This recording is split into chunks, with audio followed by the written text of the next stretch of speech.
আমরা বাংলাদেশিরা অনেক কন্টেন্ট ক্রিয়েটরের তাদের কথা, তাদের চালচলন, তাদের নিষ্ঠা অনেক কিছু দিয়ে আকৃষ্ট হয়ে তাদের দিকে তাকিয়ে থাকি যে তারা কি বলে সেইটাই আমরা মানি। তো এমনই কাফি কাফি কি করলো সেটা আপনারা শুনুন। পারবে। আপনারা যারা এখনো ফাইল জমা দেননি, খুব দ্রুত সময়ের ভিতরে ট্রাভেল নেক্সট বিডিতে গিয়ে ফেলে যেতে চান, তারা খুব দ্রুত সময়ের ভিতরে ট্রাভেল নেক্সট বিডির সাথে যোগাযোগ করুন।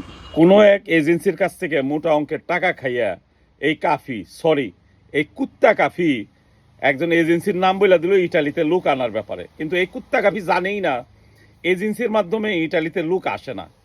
ইটালিতে লোক আসে, ইটালিতে যারা থাকে তারা মালিক ধইরা আবেদন কইরা সেইভাবে আসে। এজেন্সি এখানে এক বিন্দুও লোক আনার কোনো ক্ষমতা নাই।